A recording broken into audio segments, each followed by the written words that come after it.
I was just out walking and I heard some noises.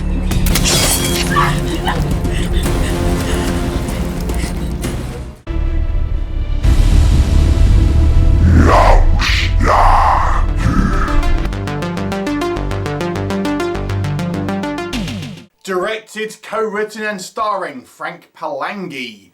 We are talking Farmhouse, and this is a 2026 slow-budget slasher movie. Apparently it's a kind of spin-off from an earlier anthology movie about kind of slashers and serial killers. And this one is only about an hour long, so it's not a long movie. And it really has two storylines, if we can call them storylines.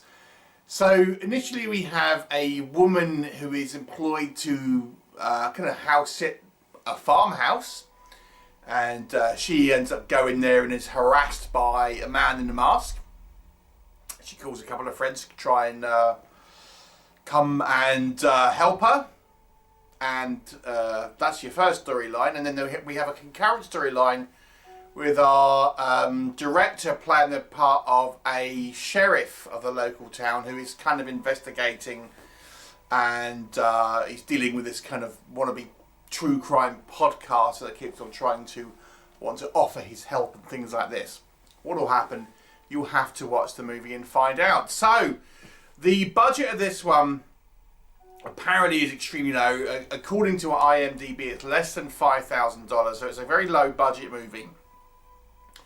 So in the positives, I would say, do you know what? For that amount of money, if that is correct, it's actually quite impressive to look at. You know, you've got a few different locations here. There's some kind of stylistic choices in regards to some of the direction, possibly a little over-stylized at times, I would argue. But you know, nonetheless, it's trying to have a, for example, like flooded lights and things like this, kind of like, colour and stuff, flooded with colour, and like some bit of grain here and there. So it almost feels like it's trying to have somewhat of a kind of a 70s aesthetic to a degree. So that I thought was quite interesting. I actually thought the killer was interesting because he has somewhat of a practical mask. One of the issues I sometimes have with slashers that wear masks is that they're somewhat kind of impractical at times, because all you've got to do is kind of like move the mask and they won't be able to see. But this one's, he's got like a kind of like what looks like a damaged sort of rubber mask, but it's kind of got the nose sort of area kind of missing. So I thought, well, at least he can kind of breathe easier. It kind of looks a little, creepy looking, and perhaps they've just used the mask that was damaged because obviously it's got a chunk missing out of its face. But I thought, well, do you know what? At least the guy can kind of breathe okay in it, so he's not having to worry about that. So I thought it was at least a practical application of a scary looking kind of mask. And there's a reasonable amount of bodies that kind of get dropped in this movie. Now, I will say I didn't think the acting was terrible here. I actually thought the acting was fine. And there's not a huge amount in regards to characterization, which I'll come on to in a minute, but I didn't think the actors did a bad job. I mean, it's it's B-movie, kind of horror movie. But for that, in the context of that type of film, I've seen a lot worse. I thought the acting was fine. If you consider what you're actually watching here, I thought that was okay. But what doesn't work is, and let me just kind of like move on from what I've said there, is I think the real problem with this movie is the lack of story. And it starts with the lack of characterization. I mean, we don't know anything about our characters, really. As I said, we have really two storylines that don't really intersect until right at the very end. And even then it's sort of, I'll come on to it again, but it feels somewhat arbitrary. But our kind of, I suppose, our actual slasher story is the one that's focusing on this woman in the house. We don't know who she is. We don't know her relationship with these kind of like house sitters. It's not unclear if she kind of knows them and things like this, and it's just lots of don't know anything about her, and like she turns up and she ends up calling her friends, but that's really it. We don't know anything about her. She's not given any context in regards to her kind of like her character, her personality and things like that. No idea.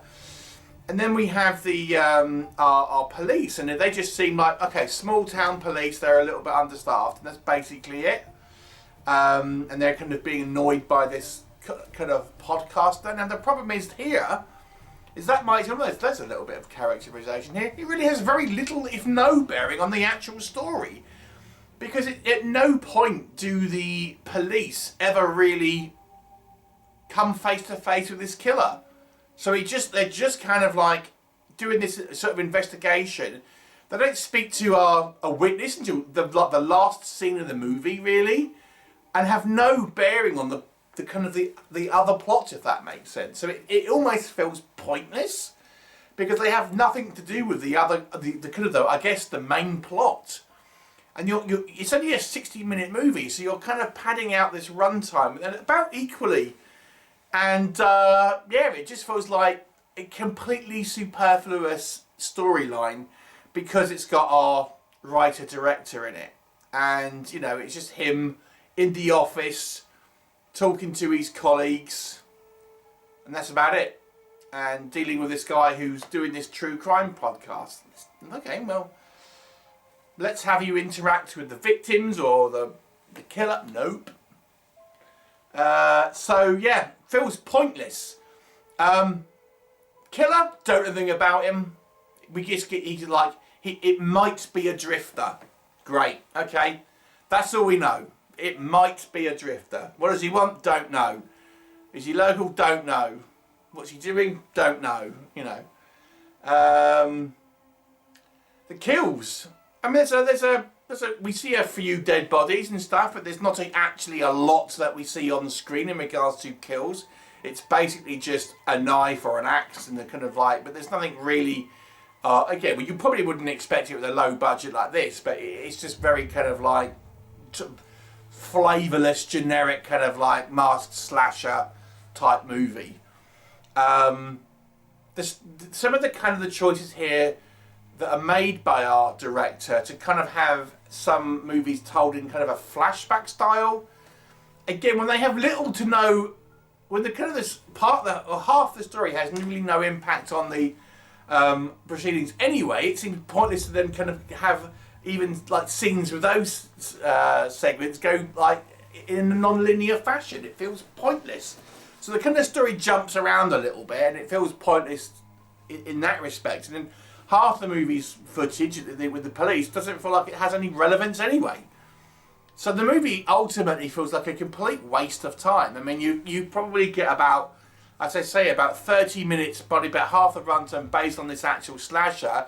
But we don't know anything about the characters.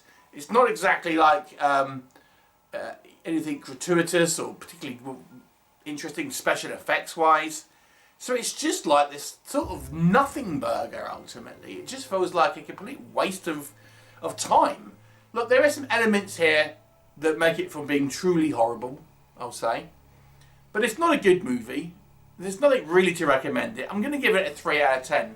Have you seen it? What were your thoughts? Leave me a comment and I shall look forward to seeing you next time.